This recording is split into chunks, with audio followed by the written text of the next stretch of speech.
16 वर्ष के सुखदेव जी को देख करके, क्योंकि तत्रा भवद भगवान व्यासपुत्रो यदृक्षया गामटमानोनपेक्ष अलक्षलिंगो निजलाभतुष्टो धृतश्च बालेरवधूत वेश। अवधूत वेश में 16 वर्ष की अवस्था है और बिना कौपीन के भी विचरण करने वाले सुखदेव जी महाराज को देख करके समस्त ऋषि समुदाय खड़े हो गए। जैसे ही सुखदेव जी महाराज बैठे तो सुखदेव जी से राजा परीक्षित ने प्रश्न किया कि 7 दिन में मरने वाले प्राणी मात्र को क्या करना चाहिए। और 7 दिन में मरने वाले केवल राजा परीक्षित नहीं, अभी तो हम और आप सभी हैं। 7 दिन से 8वां दिन कभी आने वाला नहीं है। इन्हीं 7 दिनों में ही सबको एक दिन भगवान के घर जाना है।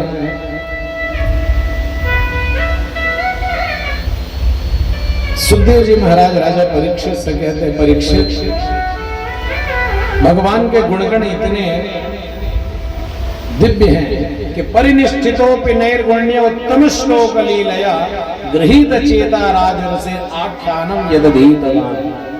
भगवान के गुणगण ऐसे हैं कि भगवान जो है खींच करके उनके गुणगण जो है ले आते हैं। देखो, मैं निर्गुण ब्रह्म की सत्ता में परिनिष्ठित था, मैंने भगवान के ध्यान में लीन था, लेकिन भगवान के 2 श्लोकों ने सुखदेव जी महाराज जी को आने पर विवश कर दिया था। कौन कौन सा? कहे बरह पीडम नटबर बबु कर्णयो कर्णिकार बिभ्रदवासा कनक कबिशम वैजयंतीम जमाला रंध्रान वेणोरधर सुधया ओरयन गोपवृंदे वृंदारणं सबगरमणं प्राविशद गीत कीर्ति। और दूसरे श्लोक, अहो बकीयं स्तनकालकूटं जिघांसया पाययत प्रसादे लेभे गतिं धात्रिचितां ततोऽन्यं कं वा दयालं शरणं व्रजे। एक में भगवान के स्वरूप का वर्णन है तो दूसरे श्लोक में भगवान के स्वभाव का वर्णन है। भगवान कितने सुंदर हैं, बंसी धारण करते हैं, गले में बैजंती की माला धारण करते हैं, पीतांबर धारण करते हैं और कनेर का पीला पीला पुष्प भगवान अपने कानों में खोस करके रखते हैं। अब ऐसे दिव्य भगवान के अगर होस्ट हैं, सुंदर हैं। ऐसा सुना सुखदेव जी ने ध्यान में, तो सोचा कि जो सुंदर है वो जरूरी नहीं है कि स्वभाव से सुंदर हो सकता है थोड़ा अड़ियलपना हो, थोड़ा अहंकारी हो तो नहीं उठी। लेकिन जब दूसरा श्लोक सुना कि अहो बकीयम स्तनकालकूटम, बकी नाम है पूतना का। पूतना जैसे पापनी जो भगवान को मारने की इच्छा से आई थी, अपने स्तनों में दूध के जगह जहर लगाकर लाई थी मारने, ऐसे पूतना पापनी को भी भगवान ने धात्रोचित गति प्रदान की है। इससे बड़ा दयालु और कृपालु और कौन हो सकता है कि जो मारने आया हो उसको भी भगवान तार दिए। तब सुखदेव जी महाराज का ध्यान खुला और फिर अपने पिता के पास गए। जाकर के उन्होंने शांगोपांग जो है श्रीमद् भागवत महापुराण को श्रवण किया, अध्ययन किया। बाद में आज समय आने पर वही राजा परीक्षित को सुनाने जा रहे हैं। कहे, राजा परीक्षित तू क्यों घबराता है? अरे तेरे पास तो अभी 7 दिन है। कितना दिन है? 7 दिन। अरे एक राजा थे जिनका नाम था खटवांग। मुहूर्ता सर्वमुत्सृज्य गतवान भयं हरि खड्वांगो नाम राजरसिर यात्तम विद्वां विहायुष मुहूर्ता सर्वमुत्सृज्य गतवान भयं हरि। एक खड्वांग नाम के राजा थे जिनके पास 2 घड़ी केवल शेष था। 2 घड़ी का मतलब हुआ 1 घड़ी माने 24 मिनट। कितना मिनट? 1 घड़ी मतलब 24 मिनट। 2 घड़ी मतलब हो गया 48 मिनट। 48 मिनट उनको शेष था जिंदगी। तो पता चल गया कि 48 मिनट बाद मैं मरने वाला हूं। तो दौड़ा दौड़ा अपने गुरुजी के पास गया। गुरुजी से कहा, गुरुजी मेरे पास 2 घड़ी बस है जीवन, मैं ऐसा कुछ उपदेश करिए जिससे मेरा कल्याण हो जाए। तो गुरु जी ने आदेश दिया कि सी राम मैं सब जग जानी, करहु प्रणाम जोरी जुग पानी। सारे संसार को परमात्मा का स्वरूप मान करके प्रणाम करो, कल्याण हो जाएगा। और एक गुरु के निष्ठा शब्द पर विश्वास करके उसने वही किया और अंतिम में भगवत प्राप्ति उसने कर ली। राजा परीक्षित, तू क्यों घबराता है, तेरे पास तो 7 दिन। राजा परीक्षित को बहुत बल मिल गया। जब गैसे गुरु मिल जाए, राजा परीक्षित घबरा रहे थे कि 7 दिन में क्या होगा, लेकिन धन्य है गुरुदेव, उन्होंने कहा 2 घड़ी में जब खड़वान मुक्त हो सकता है तो तू 7 दिन में कैसे मुक्त नहीं होगी। डॉक्टर की ये विशेषता होती है कि कुछ तो बातों से मरीज को ठीक कर देते हैं। जैसे कोई बीमार गया डॉक्टर के पास, उन्होंने नब्ज पकड़ा और कहा अच्छा बहुत ज्यादा तबीयत ठीक नहीं रहता है डॉक्टर साहब, क्या करें। तो आधा वो छुएंगे, बहुत बड़ा बीमारी भी यदि है तो वो कहेंगे अरे कोई बात नहीं, डरने कोई जरूरत नहीं है, 2-4 गोली लिखूंगा उससे ठीक हो जाओगे। तो जो मरीज घबराया रहता है उसमें भी प्राण आ जाता है। अगर मरने वाला भी हो तो जी जाएगा। क्यों?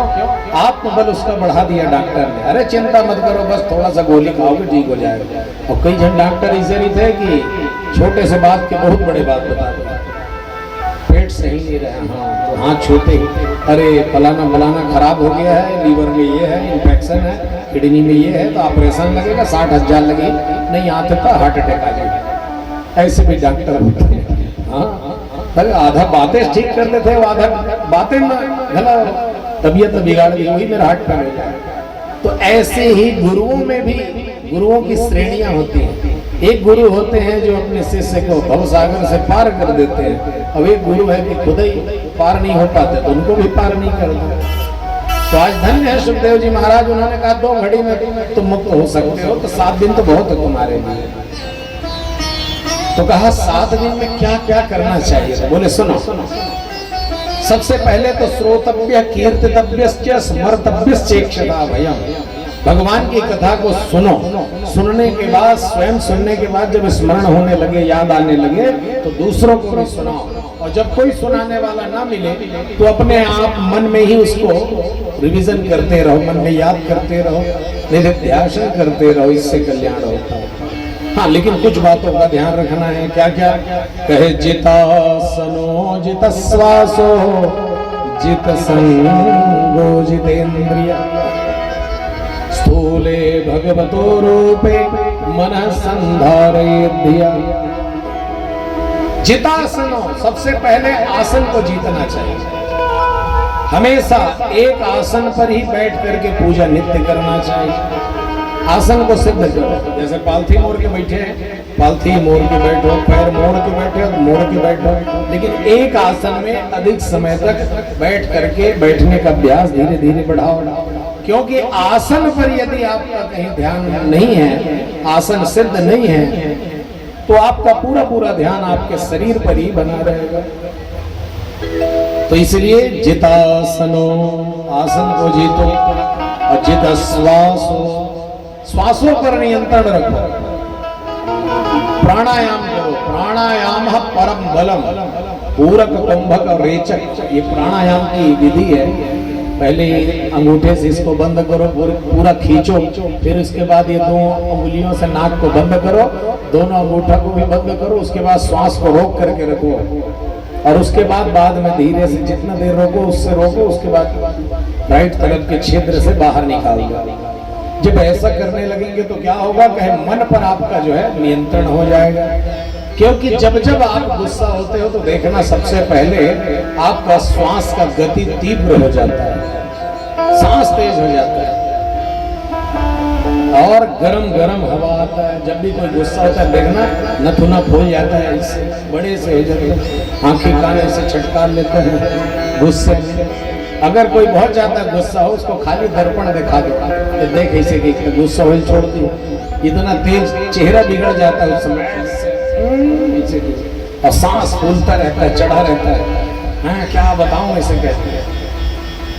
तो जितासनो जित श्वासो, ऐसे एक बार टीवी में रामदेव बाबा योगा दिखा रहे थे, उन्होंने कहा श्वास पर नियंत्रण रखो, तो बहु गलत समझ ली।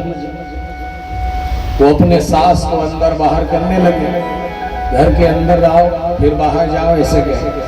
पड़ोसन सुनी, ये बहनी तय कैसे आज अंदर बाहर हो तरह से का बताऊं मोर बहू आए तेना टीवी में रामदेव बाबा के योगा देखा और रामदेव कहते सास अंदर में सास बाहर, और वो सास नहीं कहते सो सांस कहते, और वो सास समझे तो सास का कहे जा बाहर कहे, तो सास बाहर जाए अंदर आ से कहे अंदर आवे। श्वासों पर नियंत्रण रखने से मन पर नियंत्रण होता है। जितना गुस्सा आता है वो इसी वजह से आता है। जितना धीमा आपका सांस होगा, जितना आराम से सांस लोगे, उतना पूर्ण आयु आप जियोगे। इसलिए श्वासों पर नियंत्रण रखो। ये सुखदेव जी महाराज राजा परीक्षित को बता रहे हैं। जितासनो जित श्वासो जित संग जितेंद्रिय, संग को जीतो, कभी भी कुसंग में मत रहो, गलत लोगों की संगति में मत रहो। ताश खेलने वालों के साथ रहने लगोगे, धीरे धीरे पत्ते फेंकना सिखा देते हैं। शराबियों के साथ रहोगे तो धीरे धीरे पीना सिखा देते हैं। ये दुर्व्यसनी लोग अपने दुर्व्यसन आपको लगा देते हैं। इसलिए ऐसे लोगों के साथ में रहना धीरे धीरे कम करो। अच्छे लोगों की संगति में रहोगे, राम धुनी वालों के साथ में रहोगे तो राम राम ही कहोगे।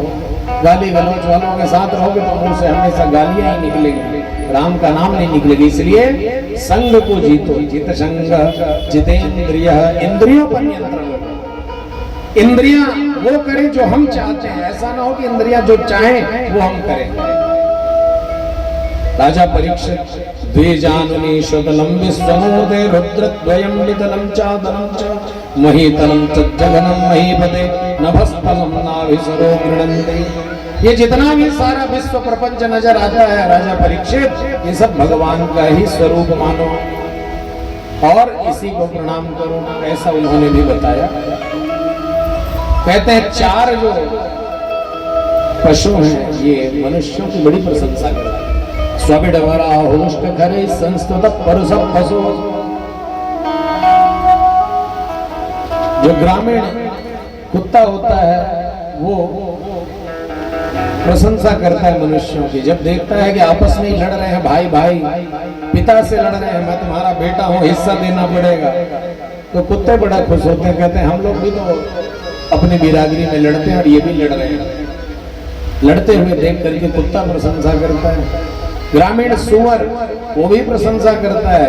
जब देखता है कि कहां से मिले, कैसे मिले, बस धन मिले, ये नहीं देखते हैं कि धर्म पूर्वक मिल रहा है कि अन्याय का है, ऐसा कुछ नहीं देखते। सुअर उनकी बड़े प्रशंसा करता है। गर्वेण तुंग श्रियः, ऊंट भी प्रशंसा करता है उन मनुष्यों की जो अपने बड़े बुजुर्गों को, माता पिता को, दादा दादी को, अपने से बड़े लोगों को प्रणाम नहीं करते। गर्वेण तुंग श्रियः, सिर ऊंचा करके निकल जाते हैं। ऐसे लोगों को देख करके ऊंट प्रशंसा करता है कि हमारे जैसे चाल है। ऊंट भी कभी नीचे सिर करके नहीं खाता है, जब भी खाएगा ऊपर ही रख करके खाता है, कांटे को खाता है बबूल के। अब देखना गर्मी के दिन आ गया, सब आते हैं राजस्थान से। तो और गधा प्रशंसा करता है। गधा उन मनुष्यों की प्रशंसा करता है जो जिंदगी भर केवल घर गृहस्थी का बोझा ढोता है। कितना भी कर लो, लेकिन देख लेना एक दिन घर वाले यही कहेंगे आपने हमारे लिए किया क्या। कितना ही कर लो, जिंदगी में ही तक और कुछ नहीं करे। यही संसार है मेरे प्यारे श्रोताओं। तो गधा भी प्रशंसा करता है। जीवन भर गधा अपने मालिक के लिए ईंटा ढोता है, मिट्टी ढोता है, सब काम करता है, लेकिन कभी भी किसी गधे को आज तक पारिश्रमिक नहीं मिला। कभी किसी ने उसको ये नहीं कहा कि ये बहुत अच्छा गधा है, इसका जो है स्वागत होना चाहिए। कभी जब मिला तो डंडा ही मिला। तो वो भी प्रशंसा करता है कि जीवन भर घर गृहस्थी का ही बोझ में ढोए रहो। इतना याद रखना है कि एक दिन अकेले जाना है और जो कर्म किए हैं वही साथ में जाने वाला है, कुछ भी जाने वाला नहीं है। घर गृहस्थी परिवार सब एक दिन यही छोड़ जाएगा।